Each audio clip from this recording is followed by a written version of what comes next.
La primera parte de la materia de visualización estuvo dedicada al dibujo de formas tridimensionales que podemos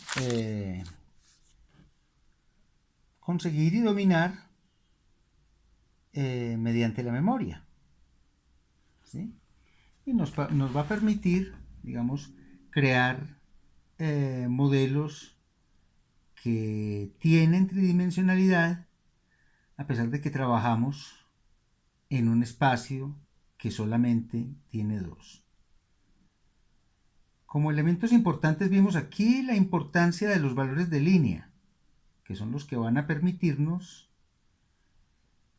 dar volumen y tridimensionalidad a nuestro dibujo.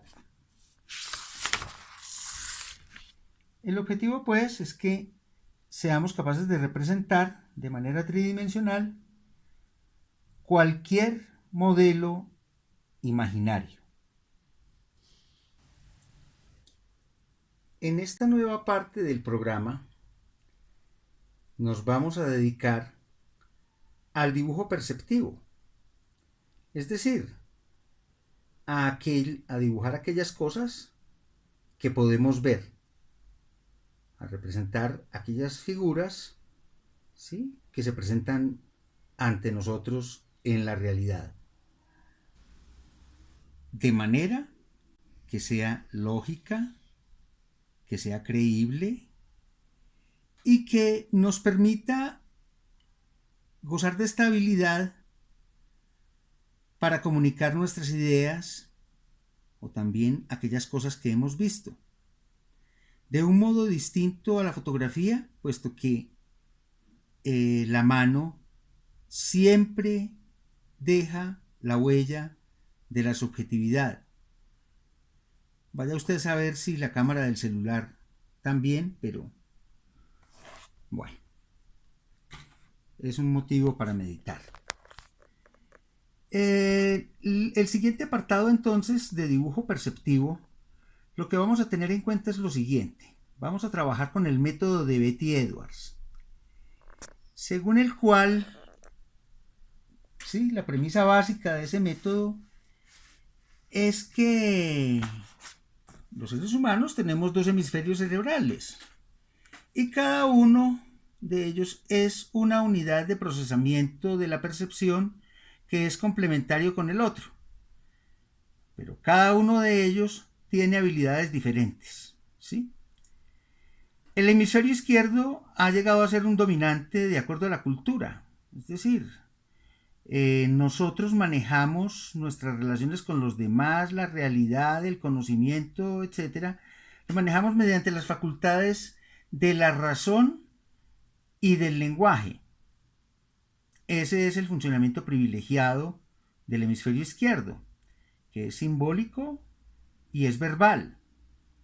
Tiene también otras características que ustedes pueden ver en la tabla adelante, ¿sí? Trabaja con símbolos, es secuencial, quiere decir que resuelve las cosas de manera lógica, ¿sí?, y en secuencia numérica.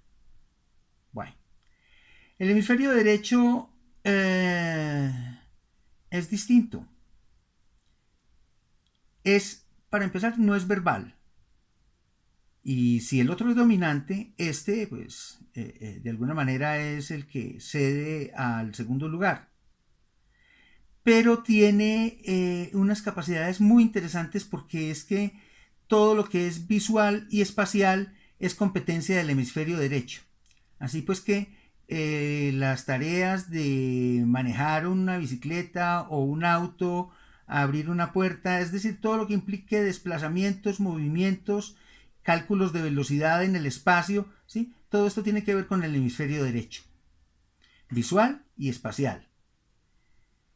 Si bien el hemisferio izquierdo, dominante, verbal, ¿sí?, está atado a la memoria y a la repetición, en el hemisferio derecho nos encontramos además características muy interesantes como que es el lugar de la intuición. Y con la intuición tenemos una modalidad de pensamiento que nos permite adelantarnos y dar saltos ¿sí? Sin hacer una secuencia de razonamientos, para llegar a una conclusión.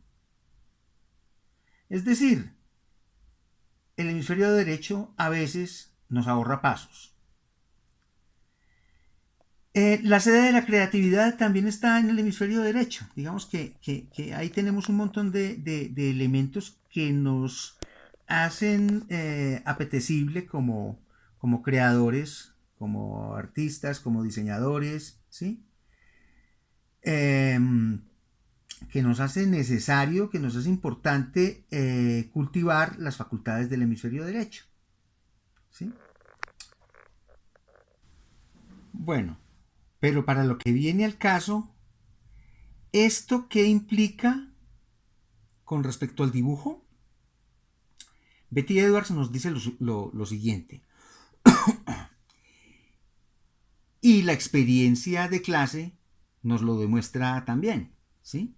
Y es que no dibujamos lo que vemos, dibujamos lo que entendemos o dibujamos la manera como simbolizamos las cosas, ¿sí? Entonces de niños aprendimos que esto podía representar una persona, esto podía representar un árbol y esto podía representar una casa, así fuera una casa de varios pisos, ¿sí? Esas son representaciones simbólicas propias del hemisferio izquierdo, ¿sí?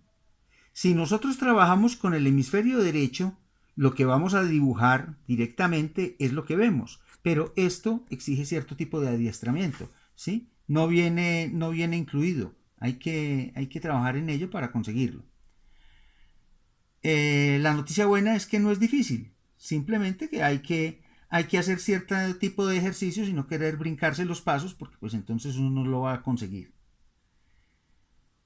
Entonces, es claro que dibujamos desde el sistema simbólico de representaciones del hemisferio izquierdo y necesitamos pasar a dibujar desde una percepción visual y espacial, ¿sí? Pero entonces, ¿cuál es el obstáculo? ¿Cuál es el inconveniente? ¿Sí? Y es que el hemisferio izquierdo por todos los medios va a intentar sabotearnos, ¿sí? Con una posición crítica, con una posición eh, con respecto a los ejercicios que se hacen. Y pues en el video siguiente les contaré cuáles son esos ejercicios y por qué el hemisferio izquierdo se cabrea tanto, ¿sí? Entonces hay estudiantes que dicen que no soportan la curiosidad, que les da dolor de cabeza, que, en fin, uno encuentra toda clase de historias en el camino de estos ejercicios que les van a parecer, puede ser simpáticos, puede ser paradójicos o directamente estúpidos, ¿sí? Solo que si usted lo considera de la última manera, ¿sí? Yo pienso mostrarle a usted trabajos de mis estudiantes que trabajan, que toman clases en mi casa y como en unas cuantas clases están haciendo dibujos absolutamente sorprendentes con este sistema. Solo que en la universidad es un poco distinto porque parece que los estudiantes tienen la necesidad de estar cuestionándolo todo y eso está muy bien, pero entonces no hasta el punto de no permitirse experimentar. Bueno, entonces yo creo que dicho esto, una última cosa que quisiera agregar sobre el hemisferio derecho es que conducir una bicicleta, conducir un automóvil, bailar con una pareja, eh, los deportes, ¿sí? Arrojar un frisbee, tomarlo al vuelo en el aire con un salto, todo ese tipo de experiencias de movimiento pertenecen al modo de procesamiento del hemisferio derecho. ¿Sí? Una vez que usted las aprende, ¿sí? Las aprende para siempre. Como una vez que aprende a montar en bicicleta, pues ya de ahí en adelante usted se sostiene en ella para el resto de la vida. ¿Sí? Entonces, eso hace posible que a la vez que usted ejecuta una tarea, ¿sí? También pueda conversar. O sea, en ese caso, usted está utilizando los dos hemisferios de manera simultánea. Pues finalmente de eso se trata. Se trata de armonizar esos hemisferios, de que no luchen o haya competencias entre ellos, sino que haya colaboración y armonía, de manera que utilicemos todas nuestras facultades de manera completa.